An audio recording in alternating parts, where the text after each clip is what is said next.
bass line plays, and then just take a break for a while. And the rest of the patch just sort of continues on. That's the break right now. Here it comes.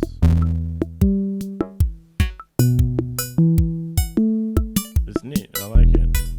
I mean, I made it, but I still like it. Anyway, good to see you all back again. I keep thinking about making an album out of the patches that I've made in the stream before, or maybe I want to make an album which is nothing but Nord Micro Modular and maybe some effects and some MIDI control. I don't know yet, but I noticed that although I have lots of my other albums of my music up on the YouTube channel, not many people seem too interested in checking it out, which is fine. I can survive that. But I guess what I mean is if it's not what the people want to hear, maybe it's not something I should spend too much time doing. But usually I make music because I like to. As I said, I feel often compelled to. So, yeah, I guess we'll see how that goes. What's up today? I'm already in here building, putting a voice together. I can tell you what we're doing today with the vague idea of doing something album-like in the future. I'm just setting up some Berlin School type stuff. Berlin School, again, is when you generally have a 16-step sequencer and you run a melody line or two into it, and it loops, for a long period of time. And then you add, pads, or Tangerine Dream used to add flutes and stuff over it. If you've never actually listened to Berlin School track, a good place to start is Tangerine Dream. They have an album called Phaedra. It starts with a PH. You can find it on YouTube pretty easily. And that's pretty much the invention of Berlin School.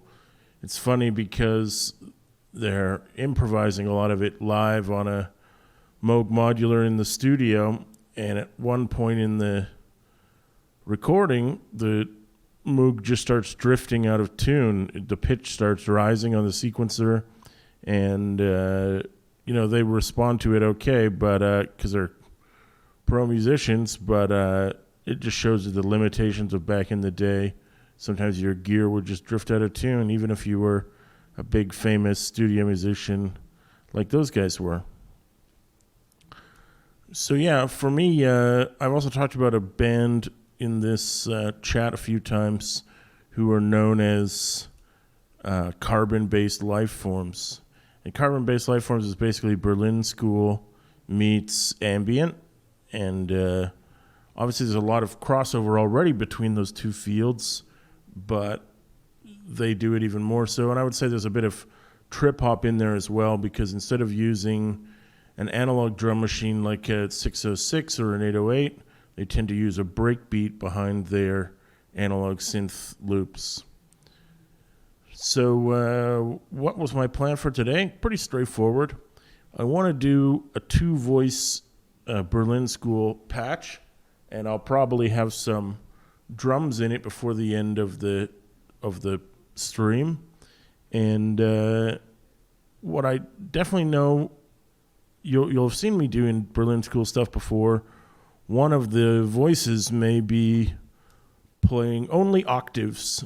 Various octaves of the root note, and we're going to have that again today, except that my plan is for one of the oscillators to be probably running a 16-step melodic sequence, while the other one runs a 14-step octave-based sequence.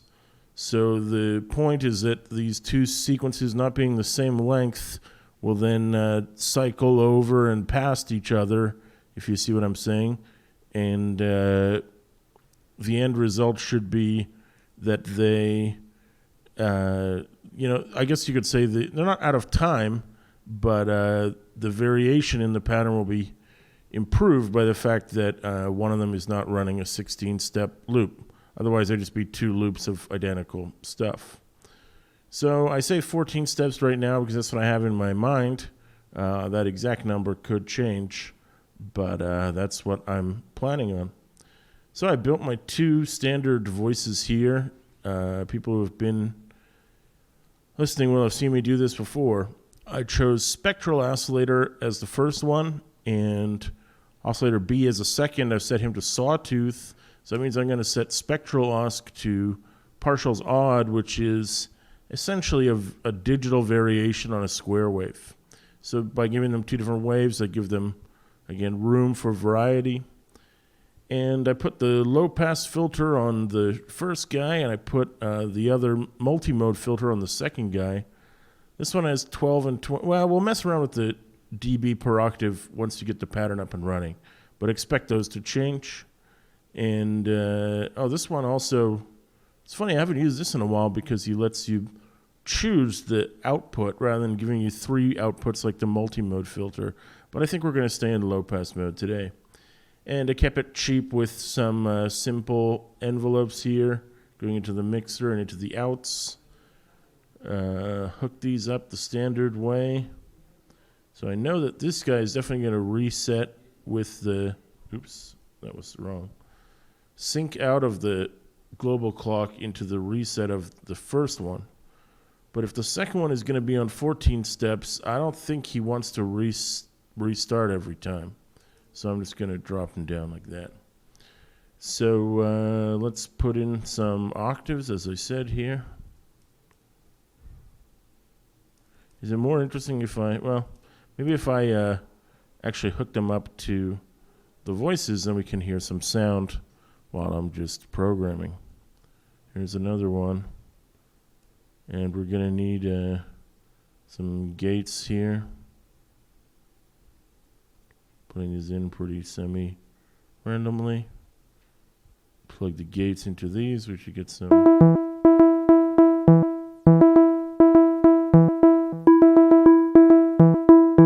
good. It's a little fast,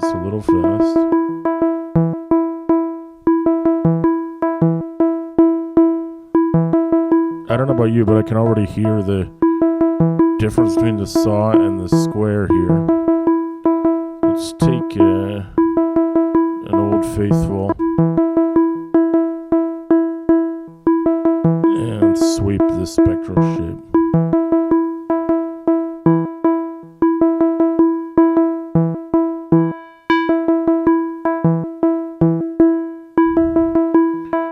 Oh, we're looking to establish rhythmic feel, so let's make that a clocked random step generator. My old standby. Connect the clock here. There we go.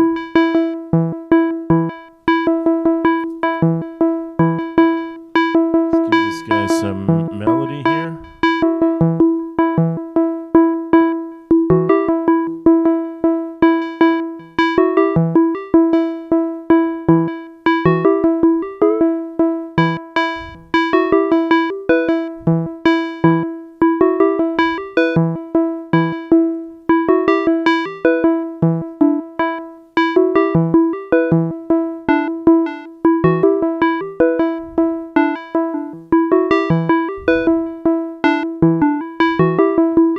I'm liking it. Gonna get some more octaves into this bad boy though. Maybe dial him down a whole octave.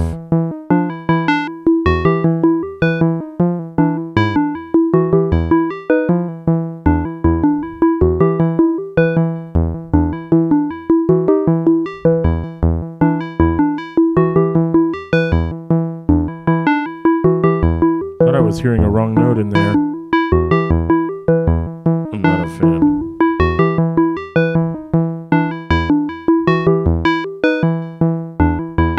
There is one somewhere. Just kill this. Is it this guy? Yeah. direct octave.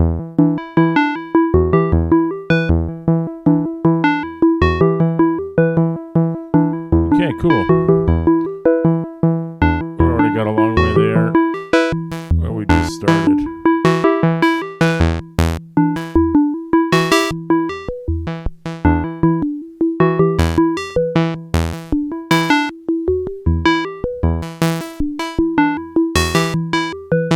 A little sharp in the filtration sounds.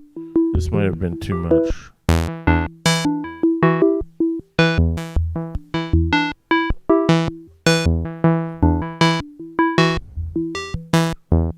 It's funny, you know, this is running on 14. Let's try 13.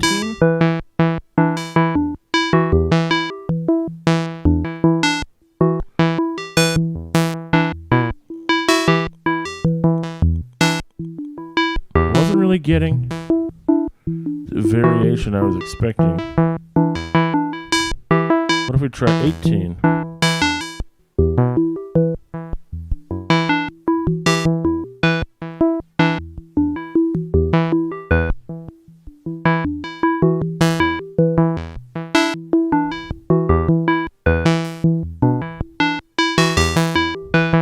He has a note even outside the octave, and I'm still almost getting like a repetitive feel, which is odd.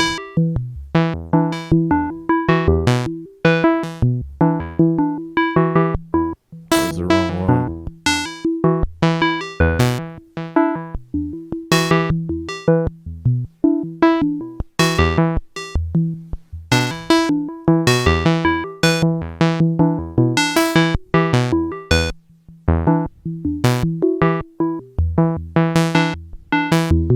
That could be it. It could be that the variation down here isn't matching up with the steps that are turned on the sequencer, which is hard to know because this one's on 16 and this one's on 18, so they're going to change.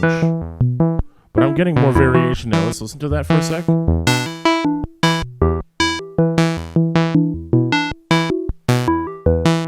Maybe you'll hear it better when drums come in. Drop some drums in there. I'm not going to apologize for this bad boy this time.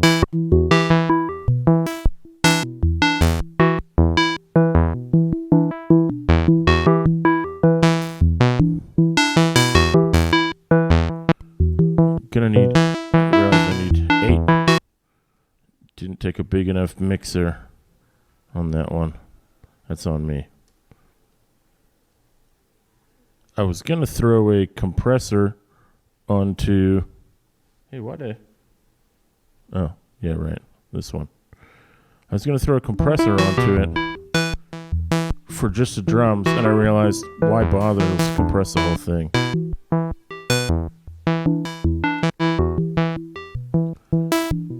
Compressor is almost just like a default for me if I'm like, hey, I'm going to make something I hope to use in a musical context or on an album or something. I'll just have a smoother output. And the more you get into the randomness of modular, the more you can get into the randomness of volume.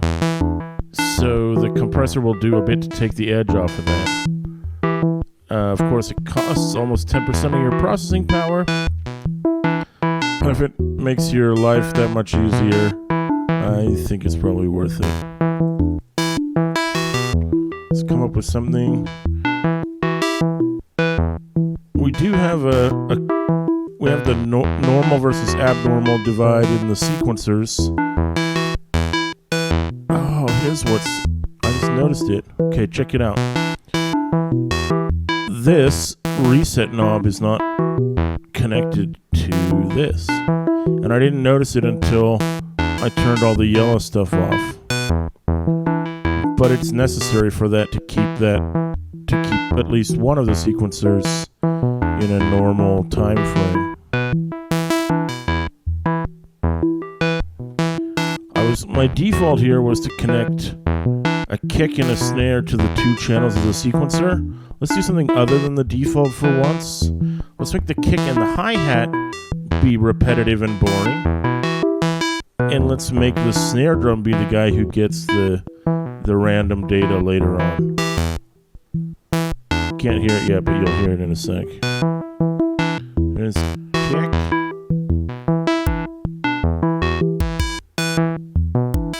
This is set to a snare, but it's going to be a hat in a second. It's just a mistake in the...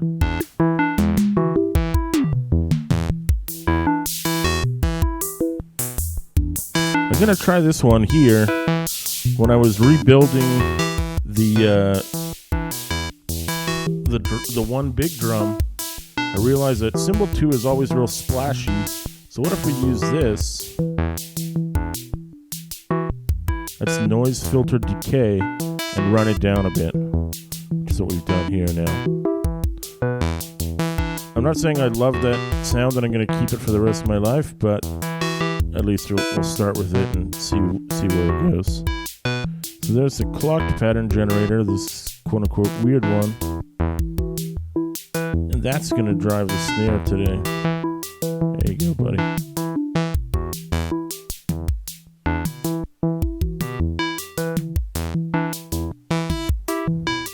Feed him some randomness. You can barely hear the snare compared to the hat, so let's...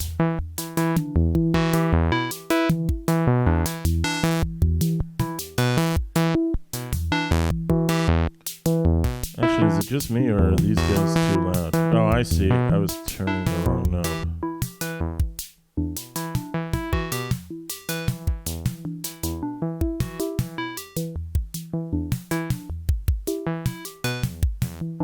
There seems quiet still.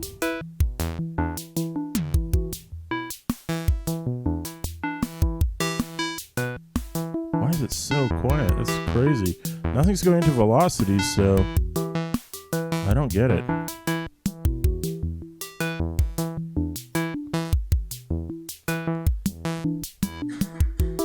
Just seems hyper quiet to me. Maybe I was adjusting the wrong cable? No, that's number 4. You can see he's on max. I'm going to keep dialing dudes down until we get there.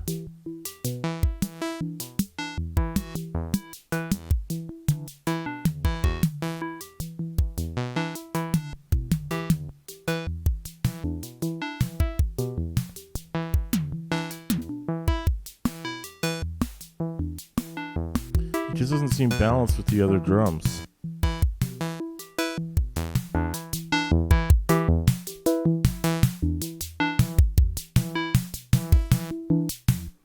There's really too much of it here.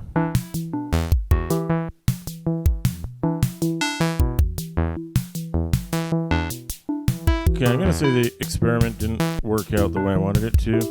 Instead of changing the programming, I'm just going to swap the instruments. So this is now going to be the cymbal.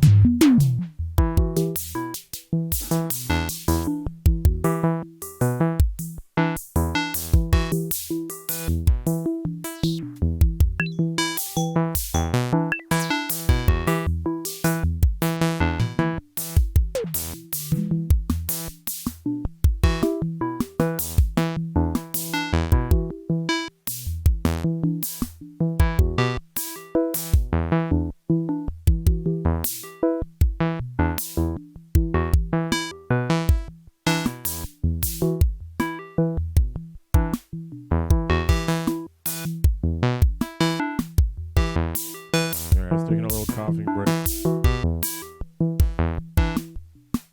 That's better. That's closer to what I wanted.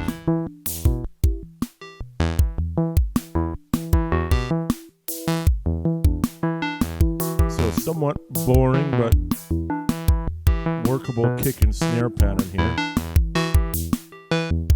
Whereas the cymbal is now the one who's getting the random input. So I think I'm going to do the old trick. Control signal mixer. I can't believe I never did this before the streams, and now I do it so often that it's just par for the course. But this is the velocity adjuster for the randomness. So I give it a number, which is going to be the default lowest number going into 1, and the randomness into 2, and then send the output into velocity so that I never get 0 hi-hat. I always get something, even if it does have variety. Let's dial the synths back up.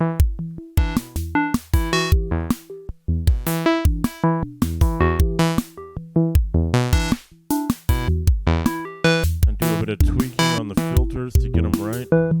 You can almost never tweak your filters too much, although a lot of people go down the rabbit hole and never get anything done. Let's try messing with these, the type of filter. I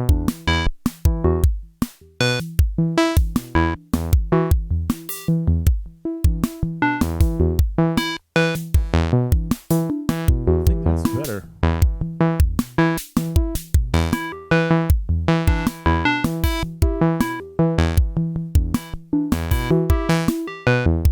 I think I want to take although I added in a bunch of notes to the octave, I think I may have a few too many, so I'm going to trim it a bit here.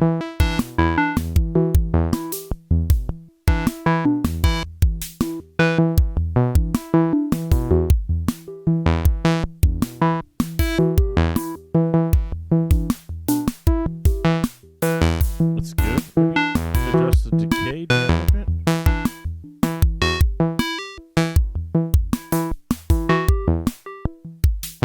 Even a tiny amount is changing the sound a lot.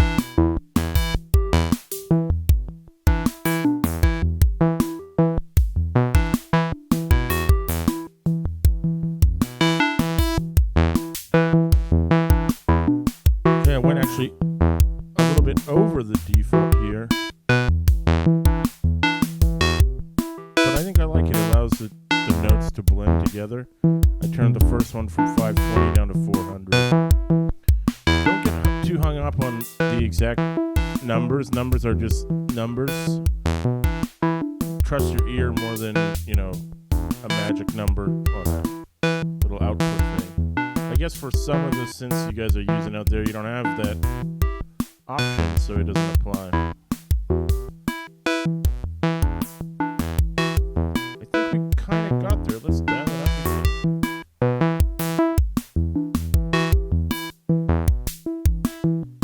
It's about as loud as it's going to get on this system. Kick at 104.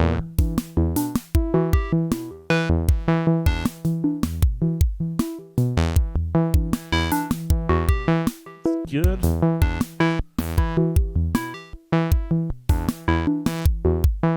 I'm going to try one last thing. I'm going to try dropping in an oscillator. I can't afford a drum sound, so I'm going to take a perk osc. But he's of course tuned to the rest of the beat. I'm going to give him another pattern gen. Oops, I made too many bits.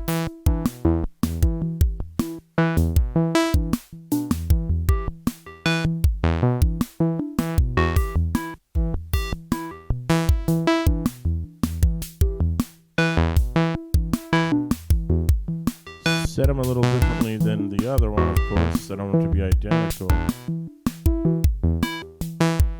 Make sure we can hear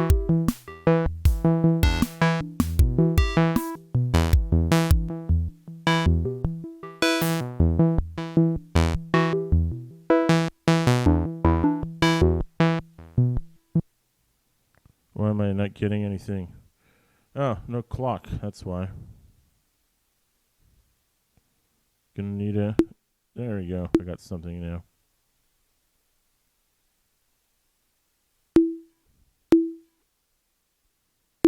Maybe drive him up an octave? I just couldn't hear anything, so I muted the other guys, but let's...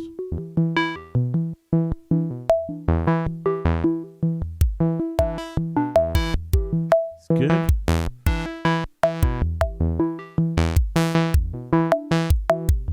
I thought there was going to be a little space there in the upper frequencies.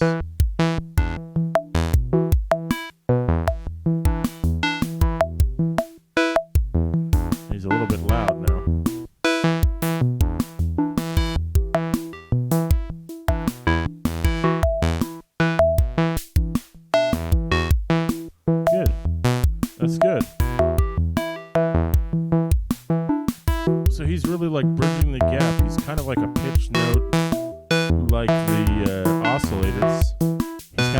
percussion sound, but he's playing in key with everything.